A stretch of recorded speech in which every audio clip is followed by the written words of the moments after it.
the number of elements in the set S, which is ordered triplet of XYZ, where XYZ are integers, and satisfying this equation x plus 2y plus 3z equal to 42।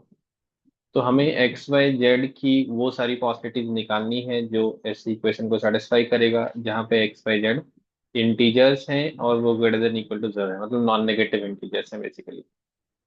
तो यहाँ पे हम लोग will ordering principle follow करेंगे, will follow particular order, will make the cases. तो Z की value से हम लोग स्टार्ट करते हैं, and the maximum possible value of Z is 14। तो वहां से स्टार्ट करते हैं, आप जेड इक्वल टू 0 से भी स्टार्ट कर सकते हैं, या फिर आप एक्स या वाई से भी कर सकते हैं। तो जेड की वैल्यू अगर हम 14 लेते हैं तो हमें इक्वेशन मिलता है X plus 2y equal to 0, and clearly there is only one possibility which is X equal to Y equal to 0। फिर हम जेड की नेक्स्ट पॉसिबिलिटी 13 लेते हैं इन द डिक्रीजिंग ऑर्डर। तो यहाँ से x प्लस 2y की वैल्यू कितनी हो जाएगी? ये हो जाएगी आपकी 3। अब इसके लिए कितनी पॉसिबिलिटीज हैं आपके पास? यू हैव 0 3, नहीं 3 0, डिक्रीजिंग ऑर्डर में जा रहे हैं हम लोग। तो x की वैल्यू 3, y की value 0, that is one possibility.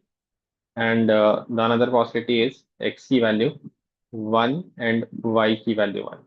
तो these are the two possibilities.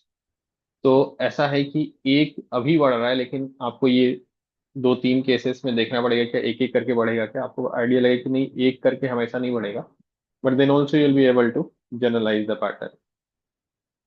तो नेक्स्ट आपका x plus 2y equal to क्या हो जाएगा? जैसे आप 12 रखेंगे तो 36 सब्ट्रैक्टेड फ्रॉम 42 विल बी 6।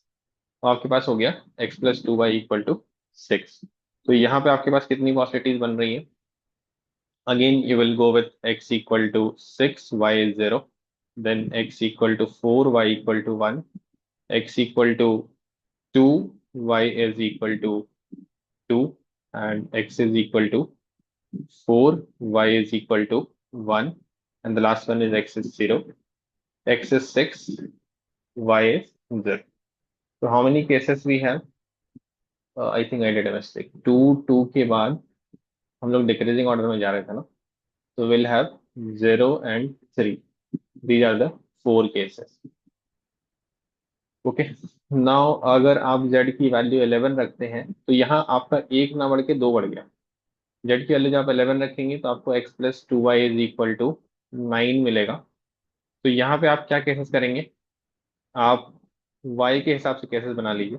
0 हो गया y की वैल्यू आपकी 1 हो गई, 2 हो गई, देन 3 हो गई, एंड देन 4 हो गई। 4 पे आपको रुकना पड़ेगा।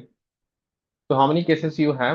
क्योंकि ये आपकी ऑड वैल्यू है तो आप 4 तक ही रुकेंगे, एंड अकॉर्डिंगली आप x की वैल्यू अरेंज कर सकते हैं। x की वैल्यू 9 होगी।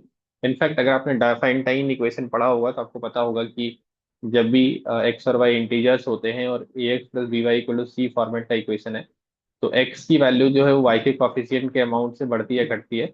इसलिए x की वैल्यू 2 से आपकी घटेगी, यहाँ पे 9 7 5 3 और 1। और सिमिलरली जो y की वैल्यू बढ़ रही है वो x के कोएफिशिएंट 1 के अमाउंट से बढ़ रही है। तो यहाँ पे आपके पास 5 केसेस हो गए। तो आप पैटर्न क्या देख पा रहे हैं कि एक बार आपका 1 बढ़ता है, फिर आपका 2 बढ़ता है, फिर 1 बढ़ता है, ऐसे करके। तो सिमिलरली जब आप लास्ट केस तक जाएंगे तो आपकी लास्ट केस क्या बन जाएगी? z equal to 0। उस समय आपके पास x plus 2y is equal to क्या आ जाएगा? जब z की वैल्यू 0 ले रहे हैं तो ये 42 हो गया आपका। तो कितने केसेस बनेंगे आपके पास?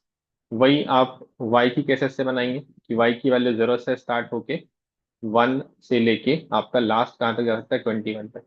तो 22 केसेस बन रहे हैं, राइट। तो आप किसको ऐड करेंगे?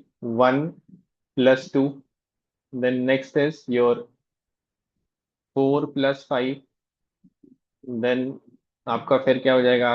7 प्लस 8, सो ऑन टिल आपका 22 तक गया हुआ है ये। ओके। तो आप एक चीज ऑब्जर्व कर पा रहे होंगे कि ये 3 3 करके बढ़ रहा है, 1 4 7 10 13 16 19 22 ऐसे करके। और दूसरा आपका बढ़ रहा है 4 2 5 8, ये भी 3 करके बढ़ रहा है। तो दो अलग अलग एपी बना लीजिए, या फिर आप ऐसे भी कर सकते थे कि ये 3 है, ये 9 है, ये आपका 15 है, तो वैसे करके भी एपी बना सकते थे। फिलहाल मैं इसको अलग अलग एपी बना लेता हूँ। तो 147 इस सीरीज में आपका 22 आ जाएगा, एंड देन 2 वाली सीरीज में आपका क्या आ जाएगा, 2 5 8, देन 11 14 17 20 ऐसे करके। आप मैनुअली भी ऐड कर सकते हैं, एपी के फॉर्मूले से भी ऐड कर सकते हैं। तो यहाँ पे मैं एपी का फॉर्मूला यूज कर लेता हूँ। How many terms we will have 8 terms here and will have 7 terms here. तो n/2 into first term plus last term, here also n/2 into first term plus last term. Simplify कर लीजिए, ये 23 into 4 92 हो गया, and this is again 22 into 7/2, तो ये आपका 77 हो गया। तो फाइनल आंसर इज 169।